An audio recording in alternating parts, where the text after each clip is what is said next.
আসসালামু আলাইকুম দর্শক। নবম জাতীয় পে স্কেলের দাবিতে গত ৭ বছর ধরে সরকারি কর্মকর্তা কর্মচারীগণ আন্দোলন করে আসছে। এই পে স্কেলকে কেন্দ্র করে ২০২৫ সালের ৫ই ডিসেম্বর বিশাল জনসভার মাধ্যমে সরকারি কর্মচারী কর্মকর্তাদেরকে একটি আশ্বাস দেওয়া হয়, ১৫ই ডিসেম্বরের ভিতরে জাতীয় পে স্কেল ঘোষণা করা হবে। কিন্তু সে থেকে ১.৫ মাস পার হয়ে যাওয়ার পরও কোনো সঠিক কোনো উদ্যোগ নেওয়া হয়নি এবং ২১শে জানুয়ারি নতুন কমিটি গঠনের কথা বলে এই প্রসেসটাকে কালক্ষেপণ করা হচ্ছে। তাছাড়া বর্তমান ডক্টর ইউনূস সরকারের উপদেষ্টা বিভিন্ন সময়ে পে স্কেল নিয়ে বিভিন্ন ধরনের নেতিবাচক মন্তব্য করেছেন, আবার তারা আশ্বাসও দিচ্ছেন, আবার নেতিবাচক মন্তব্য করছেন। আসলে তাদের প্রকৃত উদ্দেশ্য আসলে সরকারি কর্মকর্তা কর্মচারীদেরকে উদ্বিগ্ন করছে।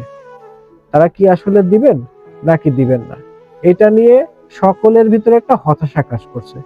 আমরা বিভিন্ন নিউজ পোর্টালের মাধ্যমে জানতে পারছি যে আগামী ৩ তারিখ থেকে ৫ তারিখ পর্যন্ত কর্মবিরতি এবং এর পাশাপাশি সরকারি কর্মকর্তা কর্মচারীরা তাদের প্রতিষ্ঠানে আন্দোলন করবে। সকাল ১০টা থেকে ১২টা পর্যন্ত আন্দোলন চলবে। তো এই ৩ দিন সকল সরকারি কর্মকর্তা কর্মচারীরা তাদের কাজকর্মকে স্থগিত রাখবেন এবং তাদের প্রতিষ্ঠানগুলোতে আন্দোলন করবেন। তো বন্ধুরা, এই যে প্রক্রিয়াটা আন্দোলনের দিকে গড়ালো, আবার থেমে গেল, আবার আন্দোলনের দিকে যাচ্ছে, এই যে বিষয়টা নিয়ে প্রত্যেকটা কর্ম কমিশনে একটা জটিলতা তৈরি হচ্ছে। এর ফলে কি হচ্ছে, প্রত্যেকটা স্তরে কাজের যে গতি এটা কমে যাচ্ছে এবং কি হচ্ছে, সরকারি কাজকর্ম ধীর গতিতে এগোচ্ছে, এতে করে সরকারেরই লস হচ্ছে। তো এখানে স্পষ্ট বলা বা স্পষ্ট কথা কোনো একটা নির্দেশনা পাইলে হয়তোবা তারা একটা নির্দিষ্ট চিন্তা নিয়ে স্থগিত করতে পারে অথবা ভবিষ্যতের দিকে এগোতে পারে। তো বন্ধুরা, এটা আসলে সরকারের এই মুহূর্তে কি করা উচিত?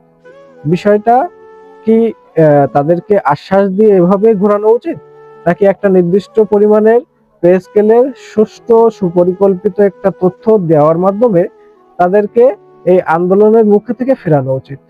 তো নিশ্চয়ই আপনার কমেন্ট আমার কমেন্ট বক্সে দিবেন এবং সরকার যেন এই বিষয়টাকে কিভাবে দেখে সে বিষয়ে আপনারা মন্তব্য করবেন। তো আমাদের বার্তা অ্যানালাইসিস চ্যানেলটা আপনারা অবশ্যই সাবস্ক্রাইব করে রাখবেন। ধন্যবাদ সবাইকে।